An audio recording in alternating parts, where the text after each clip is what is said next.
Hello viewers, আপনাদের সাথে আছি প্রদীপ ভট্টাচার্য, মার্কিন যুক্তরাষ্ট্রের নিউ ইয়র্ক থেকে। সকলকে প্রীতি এবং শুভেচ্ছা।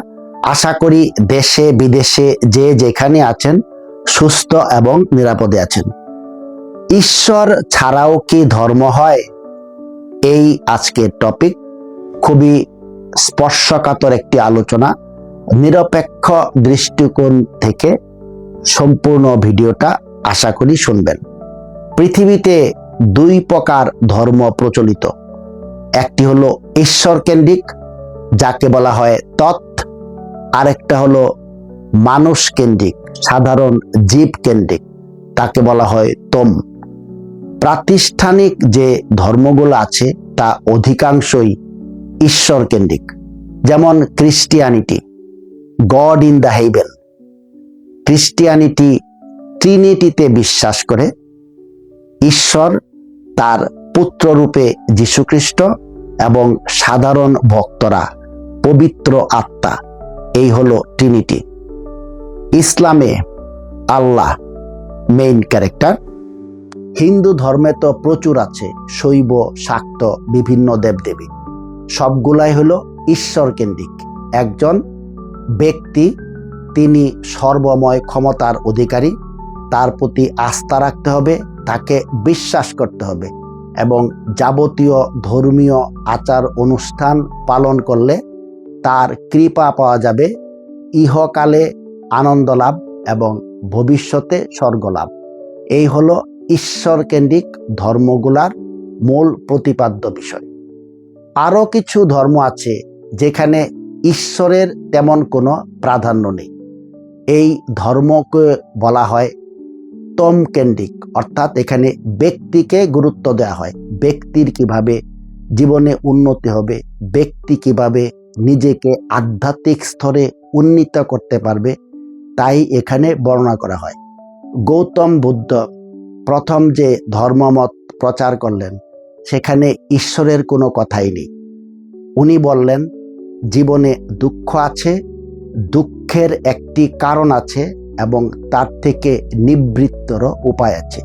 উনি একজন সাধারণ মানুষকে কিভাবে ঈশ্বরেত্বে অথবা আধ্যাত্মিকতার চরম স্তরে উন্নীত করতে পারবেন, তাই নিয়ে আলোকপাত করেছেন। জৈন ধর্ম, ঈশ্বরের কোনো নামগন্ধ নেই। সনাতন ধর্মের সাংখ্য দর্শন, পাতঞ্জল যোগ দর্শন, এই কয়েকটা ধর্ম মতের কথা যে বললাম, এখানে সাধারণ মানুষকে গুরুত্ব দেওয়া হয়েছে। এছাড়াও আফ্রিকাতে এক ধর্ম প্রচলিত, সেটা হলো অ্যানিমিজম। এখানে সাধারণ জীবজন্তুর ভিতরে যে শক্তি আছে তা আধ্যাত্মিক শক্তিরূপে কল্পনা করা হয়, তারই উপাসনা করা হয়। জাপানে এক প্রকার ধর্ম প্রচলিত, সেটা হলো সিন্টোইজম। প্রকৃতির ভিতরে যে শক্তি আছে, যেমন জলোচ্ছ্বাস, ঘূর্ণিঝড়, ভূমিকম্প, এই শক্তিগুলা ঈশ্বরের শক্তি হিসাবে কল্পনা করা হয়, তারই উপাসনা করা হয়। এই ধর্মগুলার ভিতরে কিছু পার্থক্য বিদ্যমান। যেমন যেগুলা ঈশ্বর কেন্দ্রিক ধর্ম, তার মূল বিষয় হলো বিশ্বাস। আপনাকে বিশ্বাস করতে হবে। আপনি যদি শুরুতেই প্রশ্ন করতে শুরু করেন, শুরুতেই যদি আপনার মনে কোনো রকম অবিশ্বাস থাকে, তাহলে এই ধর্মগুলা এমন কোনো এভিডেন্স দাঁড়া করাতে পারে না যা প্রমাণ করে আসলেই একজন ব্যক্তি ঈশ্বর বিদ্যমান। এটার মূল ভিত্তি হলো বিশ্বাস। অন্যদিকে যেগুলা ব্যক্তিকেন্দ্রিক ধর্ম, অর্থাৎ তম কেন্দ্রিক ধর্ম, এখানে বিশ্বাসটা খুব বেশি গুরুত্বপূর্ণ নয়। যেমন পাতঞ্জল যোগ দর্শন, এখানে বলে না তোমাকে ধর্মীয় আচার আচরণগুলা পালন করতে হবে। এখানে বলা হয় তুমি বিষয় থেকে তোমার মনটা উইথড্র করো, আসন করো, একাগ্র চিত্তে উপাসনা করো, যোগ দর্শন করো। তারপর তোমার এক প্রকার অনুভূতি হবে যে আসলেই আধ্যাত্মিকতা বলে কিছু আছে এবং তুমি নিজেকে সেই আধ্যাত্মিকতার চরম স্তরে উন্নীত করতে পারবে। যেগুলো ঈশ্বর কেন্দ্রিক ধর্ম, সেগুলাতে স্বর্গ নরকের বর্ণনা আছে। ইহকালে আপনি ধর্মীয় আচার অনুষ্ঠান পালন করলে ভবিষ্যতে আপনার জন্য স্বর্গ বা বেহেশত নিশ্চিত। কিন্তু যেগুলা তোম কেন্দ্রিক ধর্ম, সেখানে স্বর্গ নরকের কথা তেমনভাবে উল্লেখ নেই। ঈশ্বর কেন্দ্রিক ধর্মগুলা পাপ মুক্তির একটা ব্যাকআপ দেয়। যেমন আপনি ধর্মীয় আচার অনুষ্ঠান পালন করলে আপনি পাপ থেকে মুক্ত হতে পারবেন। যেমন হিন্দু ধর্মে আছে, একবার হরিনামে যত পাপ হরে সাধ্য নাই জীবের তত পাপ করে। অর্থাৎ আপনি পাপ করবেন এবং হরিনাম জপবেন, আপনি পাপ থেকে মুক্ত হয়ে যাবেন। খ্রিস্টিয়ানিটিতে পাপ করার পরে ঈশ্বরের কাছে পাপ মুক্তির জন্য প্রার্থনা করলে তার থেকে মুক্তি পাওয়া যায়। ইসলাম ধর্মে নামাজি বেহেশতের চাবিকাঠি। মক্কাতে আপনি যদি হজ করেন, তাহলে ওই যে কালো পাথরটা আপনার পাপ শোষে নেবে এবং আপনি বেহেশতে অবশ্যই যেতে পারবেন। এই ঈশ্বরকেন্দ্রিক ধর্মগুলা প্রাতিষ্ঠানিক ধর্মগুলোর প্রত্যেকটি পাপ মুক্তির ব্যাকআপ দেয়।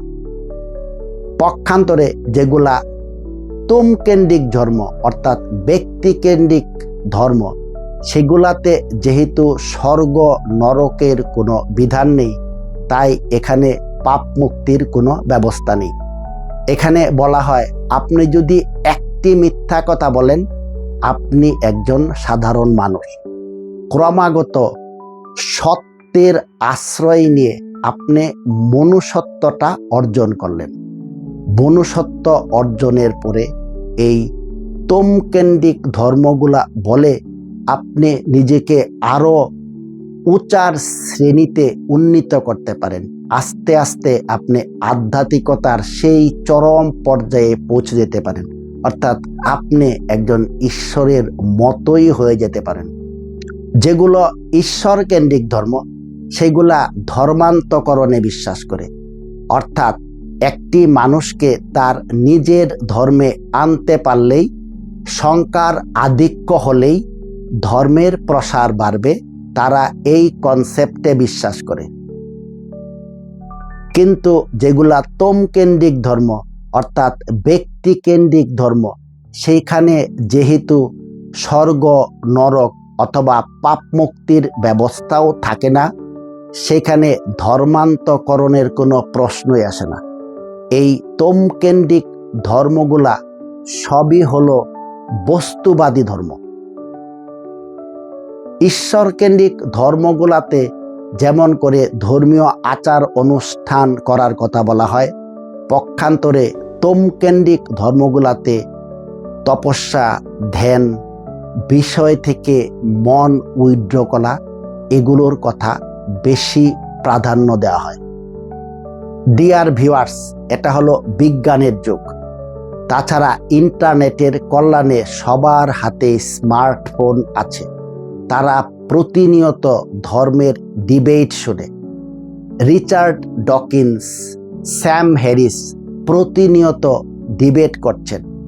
খ্রিস্টান ধর্মের বিখ্যাত লোকেরা, চার্চের ধর্মপ্রাণ ব্যক্তিরা এখানে অংশগ্রহণ করেন।